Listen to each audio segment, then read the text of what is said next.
Hello, second graders. It's time for our read aloud and our knowledge lesson. Again, we have been talking about the Civil War. And yesterday we talked about the Battle of Gettysburg. And just a quick review about the Battle of Gettysburg, or a little bit about Robert E. Lee, okay? I'd like you to play thumbs up, thumbs down with me, okay? Thumbs up, thumbs down. So if you watch the video, you can be doing this. All right, thumbs up or thumbs down. I'm going to read a statement, and if what I read is true, thumbs up. If what I read is not true, thumbs down. Can you guys do that to your screen? Okay, it'll be fun. All right. We talked about Robert E. Lee yesterday. Robert E. Lee was asked by President Lincoln to lead the Union Army. Robert E. Lee was asked by President Lincoln to lead the Union Army. A thumbs up or thumbs down? Think about it. Think about it. This might be a tricky question. That would be a thumbs up. Thumbs up. I'll put it over my black sweatshirt so you can see it. Thumbs up. Which leads me to the next question. Robert E. Lee was asked by Jefferson Davis, who was the president of the Confederacy or the Confederate States, president of the Confederacy, to lead the Confederate Army. Thumbs up or thumbs down? Thumbs up.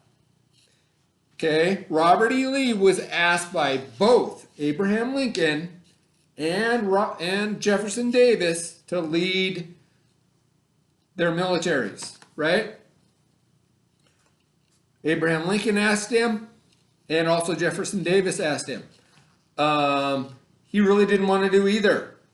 And we had that discussion, remember we talked about that? He took an oath to defend the United States of America, so he really didn't want to fight a battle against anybody in the United States of America. However, he loved his home state, and since his home state of Virginia was a part of the Confederacy, he fought with them. So that was your tricky question on that. Robert E. Lee, which kind of leads me to the next question, was from the state of New York. Where did I say he was from? It's not New York. It's Virginia. Remember, Virginia. All right. Robert E. Lee, remember his soldiers called him something, called him the old,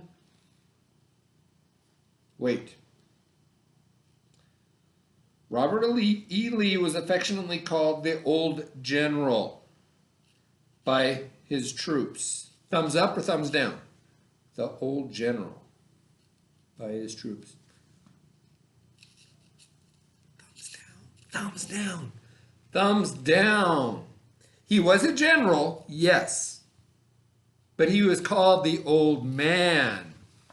Kind of like Mr. Frank, the Old Man, okay? Not the Old General. All right. And last question. Robert E. Lee was the commander of the losing side of the Battle of Gettysburg. Now remember, he was with the Confederacy. And the question is, Robert E. Lee was the commander of the losing side of the Battle of Gettysburg. Think about it. That would be a thumbs up. Okay. The Union Army won the Battle of Gettysburg. The Confederacy was defeated at the Battle of Gettysburg. And again, Robert E. Lee was the general, of the soldiers for the Confederacy at the Battle of Gettysburg. All right, moving on. So today we're going to read about somebody else. And I'm going to step out of the picture.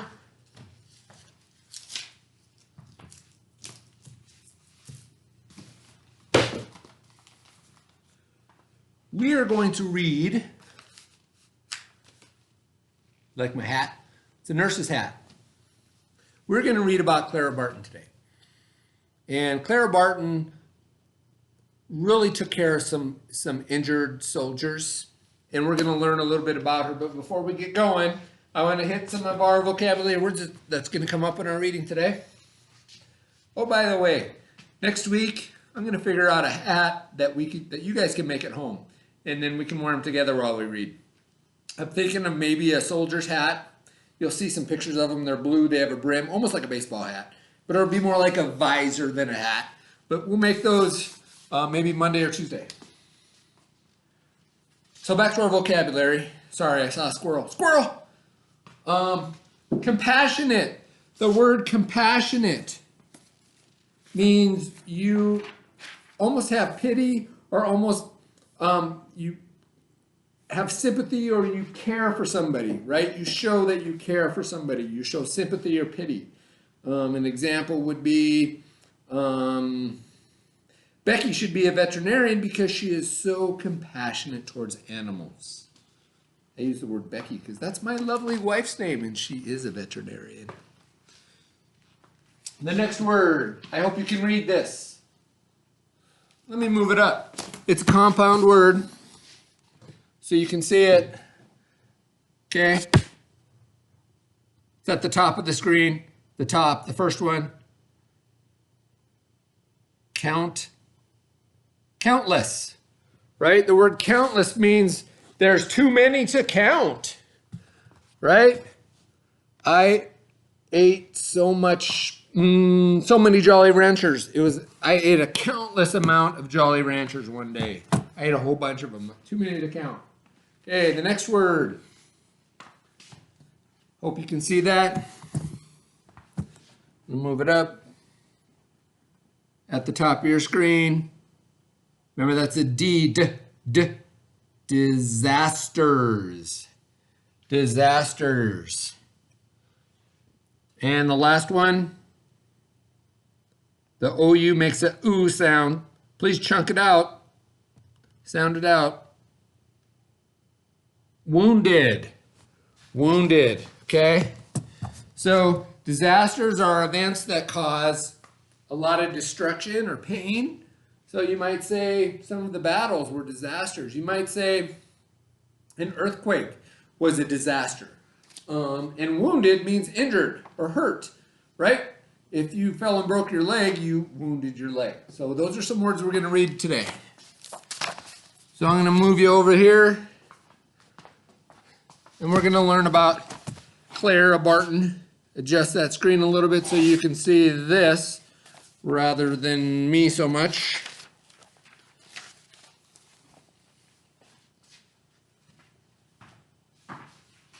And while we learn about Clara Barton,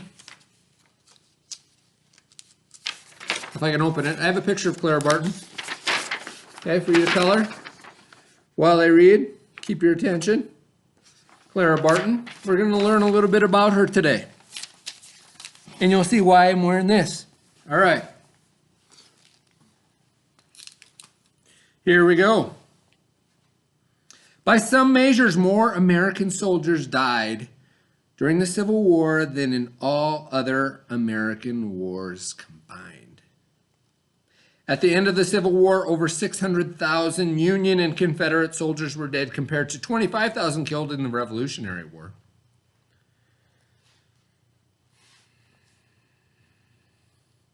Today, 25,000 dead is no small number, but it is very small compared to 600,000. In addition to those killed, well over 1 million men were wounded or injured in the Civil War.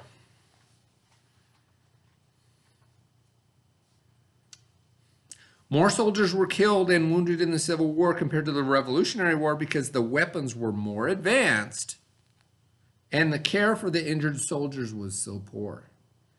Listen carefully to hear who will help improve the care given to injured soldiers. Americans were no strangers to the horrors of death brought on by war. But the Civil War proved to be far bloodier than any war before it. The Battle of Antietam, fought in Maryland, provides a strong example of how the Civil War was like no other. On September 17th, 1862, there were more than 21,000 casualties in a single day, nearly 4,000 killed on both sides. That means that about 1 of every 6 soldiers who took the field that day, 1 out of every 6 who took the field that day at Antietam was either killed or wounded within a few hours. So 1 in 6.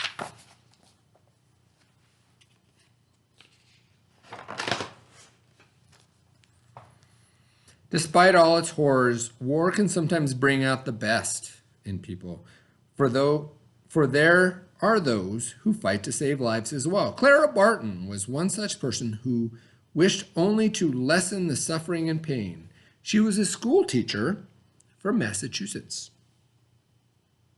and had always been known as a loving, compassionate person, meaning that she cared for other people and wanted to make their lives better.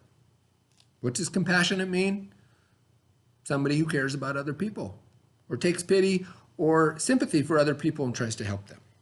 Clara Barton had no formal schooling as a medical nurse, so she had no schooling to be a nurse, yet by war's end she would become one of the most famous nurses in history. Clara Barton was in Washington, D.C. after the First Battle of Manassas, where hundreds of wounded Union soldiers returned after losing battle that everyone thought that they would easily win. Now remember, that was that battle that the Union thought they would easily win, and they didn't win. The hospitals in the city were quickly overcrowded. Sounds kind of familiar. There were not enough beds or medical supplies to take care of all the wounded. Clara Barton immediately went around the city, knocking on doors and collecting bandages and medicine from people's homes.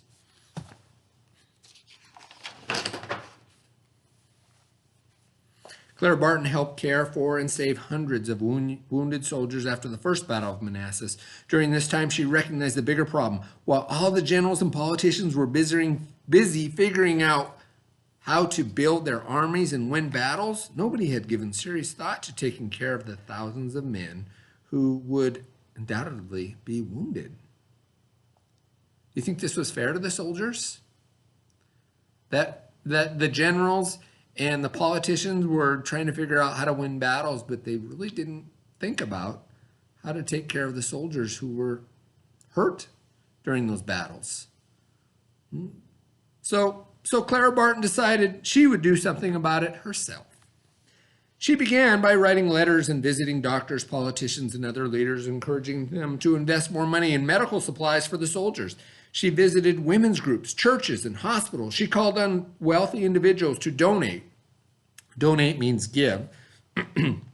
Medical supplies and money to help the wounded. Soon, Clara Barton had collected a large assortment of supplies, but she did not stop there because the supplies would not do any good unless they were delivered to the battlefield. What do you think she was going to do? She had all these supplies. It's not going to do any good unless somebody delivers them to the battlefield. Those who were wounded in battle experienced terrible suffering. Look at this picture. Who in this image were wounded?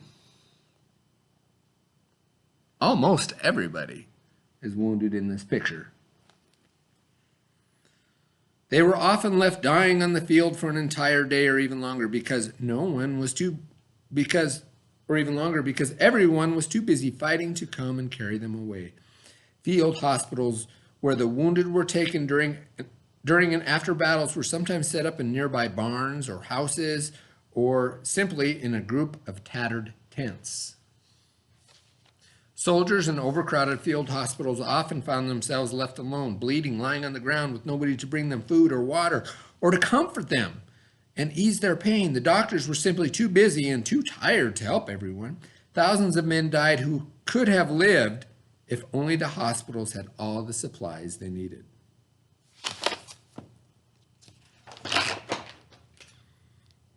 Knowing this, toward the end of 1861, Clara Barton started following the main Union army wherever it went. This army was in charge of This army was in charge of protecting Washington, D.C., although its ultimate goal was to attack Richmond, the Confederate capital, and win the war. Wherever the Union Army fought, Clara Barton followed with her wagon, loads of bandages and other supplies, making sure doctors had what they needed. Whenever possible, she made food for the sick and wounded, brought them water, comforted them, made sure they had blankets, wiped sweat from their foreheads, fixed their bandages, and sometimes simply just talked to them. Still, Clara Barton was determined to do more. So many wounded soldiers lay suffering on the battlefield for hours, sometimes even days, waiting for someone to come and help. Clara Barton wanted to be able to go to those soldiers on the battlefield when they needed her help the most. Unfortunately, women were not allowed on the battlefields. At least that's what the generals told her whenever she asked permission to help during the battles. But Clara Barton kept asking and insisting that she would be able to save lives. Finally, in 1862, she received permission to go to the heart of the battles themselves. So why do you think women weren't allowed on the battlefields? You know, because maybe back then it was always just understood that the men do the fighting and go to war and the women do not. That was just what they believed. And even though that's what people believed, Clara Barton felt, she said, to heck with that. I'm going to go out there and help those people. Clara Barton became known as the Angel of the Battlefield.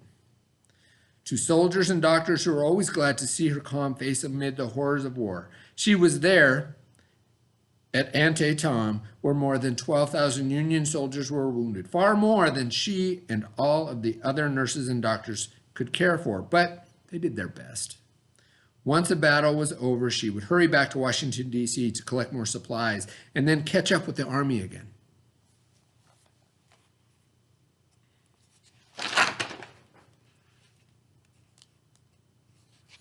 And here's a picture of her caring for a soldier.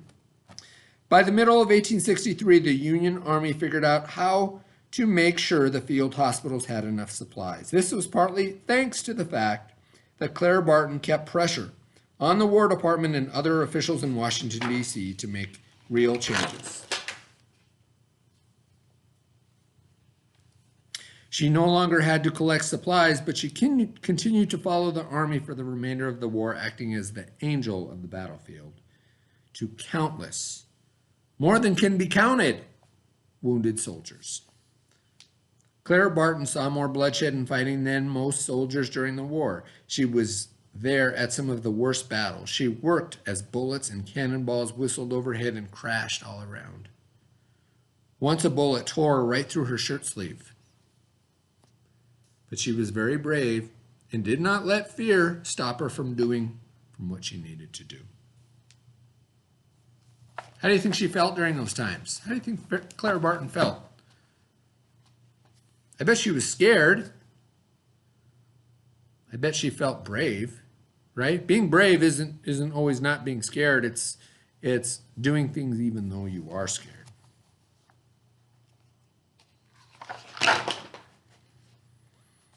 When the war ended, Clara Barton continued to find ways to help others. In fact, she was only just the beginning. She went to Europe and worked as a nurse in the wars over there. Not just in the United States, she ended up going to Europe, overseas. Don't know where my globe is. Okay, Europe is over the Atlantic Ocean, on the other side of the ocean.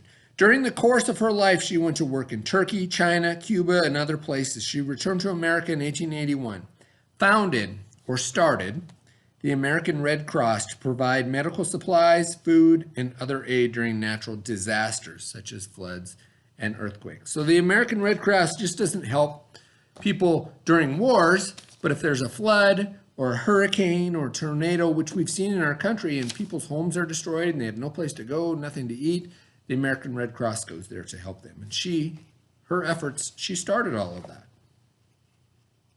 And she has the American Red Cross logo right on her necklace here. Today, the American Red Cross is still run by volunteers or people who donate their time for free in order to help other people in need. Clara Barton helped countless people during her lifetime. And although there are still wars and other disasters in this world, Clara Barton would be glad to know that the American Red Cross continues to save lives and give comfort to people in need to this very day. So something to remember, Clara Barton.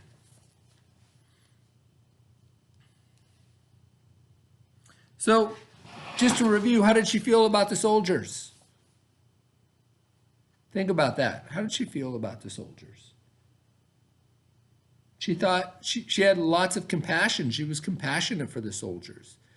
And she knew that the politicians in Washington, D.C., or the politicians, not even what, the politicians in generals tried to come up with strategies to win the war, but they didn't really consider what they would do with the injured soldiers and how to help them. So she helped them. And just to review, what was the name of the organization she started? Oh, it's right here. Right here on the screen, the American Red Cross.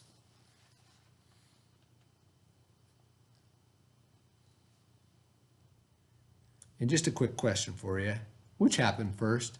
The Civil War or the start of the American Red Cross? Well, the Civil War, of course. And then the American Red Cross started right there and then. So now you know the Red Cross started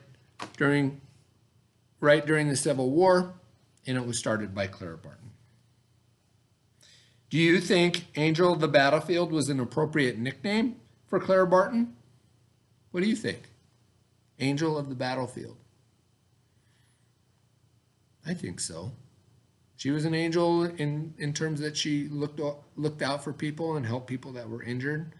So I think so. So now that we know a little bit about Clara Barton, we have another one of these guys, another one of these sheets. I'd like you to draw something that has to do with Clara Barton right there. You can draw a picture of her. You can draw the Red Cross. Just draw a big cross. You can draw a picture of her helping people, helping soldiers. Try to get a picture of something that Clara Barton did, not just people fighting a war, but what Clara Barton did, okay? And if you want, you can just put the cross on there, but that's okay. But I want to show in your picture, I want to see something with compassion, okay? This symbol is just compassion. But remember, somebody who's compassionate takes pity or looks at somebody and helps them, okay? So I want to see that in your picture. And then tell me some things about Clara Barton. I'd like complete sentences. So complete sentences begin with what and end with what, okay? Give me 3 sentences. You can list 3 different things, or you could even start off, Clara Barton did many things. Oh, there's 1 sentence, okay, and then 2 more after that. Or you can tell me 3 things she did, okay? So give that to me, and make sure to send that in to me. And I hope you all have a great weekend. Hope you're all doing well. And after this, we'll get some handwriting done, and we will be good to go. So I'll see you in a little while.